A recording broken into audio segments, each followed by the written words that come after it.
Welcome back to our channel Chemorbit. ఈరోజు question ఏంటి? Define ionization 1 ionization 2. Why ionization 2 is greater than ionization 1 for a given atom. Discuss the factors that affect ionization of an element. First ionization enthalpy అంటే ఏంటో చూడాలి మనం. అయనైజేషన్ enthalpy అంటే ఏంటి? The minimum amount of energy required to remove the most loosely bound electron from a neutral isolated gaseous atom is called ionization enthalpy.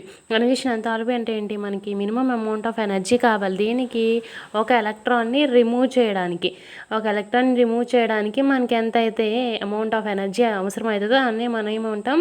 Ionisation enthalpy అంటాం. దీన్ని ఈక్వేషన్లో చూపించాలంటే ఫస్ట్ ఇది ఒక గ్యాషియస్ ఆటమ్. దీనికి అయనైజేషన్ ఎంథాల్పీ యాడ్ చేస్తే మనకి ఏమవుతుంది? M plus ఒక ఎలక్ట్రాన్ రిమూవ్ అవుతుంది. దీన్నే మనం ఏమంటాం? అయనైజేషన్ ఎంథాల్పీ అంటాం.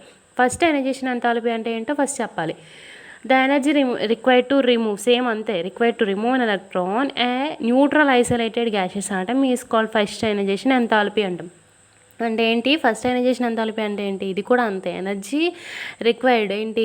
ఒక ఎలక్ట్రాన్ని రిమూవ్ చేయడానికి. అయితే దాన్ని మనం ఈక్వేషన్లో ఎలా చెప్తాము?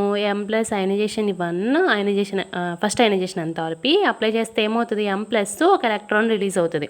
సేమ్ సెకండ్ అయనైజేషన్ ఎంథాల్పీ అంటే ఏంటి? అది కూడా అంతే, energy required to remove an electron from unipositive gaseous ion is called second ionization enthalpy.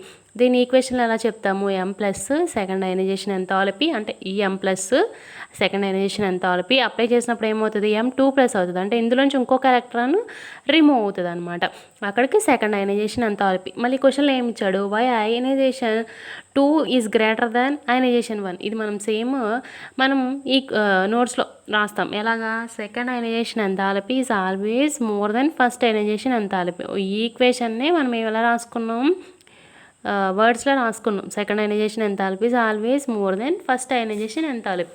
ఎందుకు? రీజన్ ఏంటి అంటే మోర్ ఎఫెక్టివ్ న్యూక్లియర్ ఛార్జ్ ఉంటుంది దీనికి. Second ionization enthalpy more effective nuclear charge అంటే ఏంటి? సెకండ్ దానికి M 2 ప్లస్ ఉంది, చూసారా? 2 ప్లస్ అంటే ఫస్ట్ దానికి ఎంత ఉంది? +1 ఉంది. +2 ఎక్కువ కాబట్టి మోర్ ఎఫెక్టివ్ న్యూక్లియర్ ఛార్జ్. ఇప్పుడు మనం ఏం చేయాలి? ఫ్యాక్టర్స్ రాసుకోవాలి. ఫస్ట్ ఫ్యాక్టర్ ఏంటంటే atomic radius. Atomic radius increase అవుతే అయనైజేషన్ ఎనర్జీ ఏమవుతుంది? డిక్రీజ్ అవుతుంది.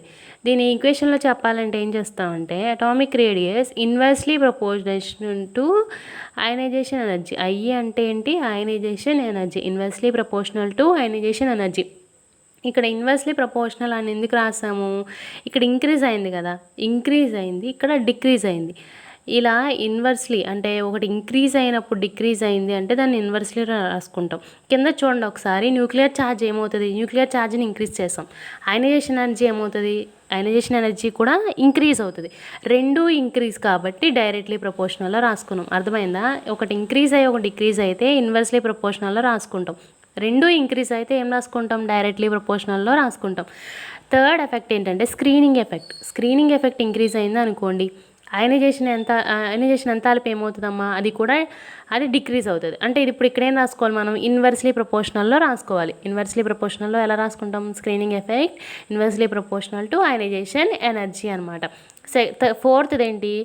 Penetration of orbitals. More is the penetration of orbital, more will be the ionisation enthalpy. Penetration ఎక్కువ ఉంటే దాని అయనైజేషన్ ఎంథాల్పీ ఎక్కువ ఉంటుంది. ఎలా? దానికి ఆర్డర్ ఇచ్చాడు చూడండి. S greater than P greater than D greater than F. Penetration of orbitals ఎలా ఉంటాయి? ఇక్కడ మోర్ ఈజ్ ద పెనిట్రేషన్ అంటాడు. అంటే పెనిట్రేషన్ ఇంక్రీజ్ అవుతే అయనైజేషన్ ఎంథాల్పీ ఇంక్రీజ్ అవుతుంది. అంటే ఇదేంటి? Directly proportional to. ఫస్ట్ మనం ఇక్కడ ఏం చూసుకోవాలంటే ఇచ్చిన 4 కూడా atomic radius, nuclear charge, screening effect, penetration of orbitals 4 increase అవుతాయి. అది ఇంక్రీజ్ అమ్మ. ఇంక్రీజ్ అయినప్పుడు అయనైజేషన్ ఏమవుతుంది అని రాసుకోవాలి. ఫస్ట్ దానికి డిక్రీజ్ అవుతుంది. డిక్రీజ్ అయితే ఇన్వర్స్లీ ప్రపోర్షనల్. సెకండ్ దానికి ఇంక్రీజ్ అవుతుంది, డైరెక్ట్లీ ప్రపోర్షనల్. థర్డ్ దానికి ఏమైంది? డిక్రీజ్ అయింది, inversely proportional. Penetration of orbitals ఇదేంటి? ఇది ఇంక్రీజ్ అయితే ఇది కూడా ఇంక్రీజ్ అవుతుంది. సో డైరెక్ట్లీ ప్రపోర్షనల్ అనమాట.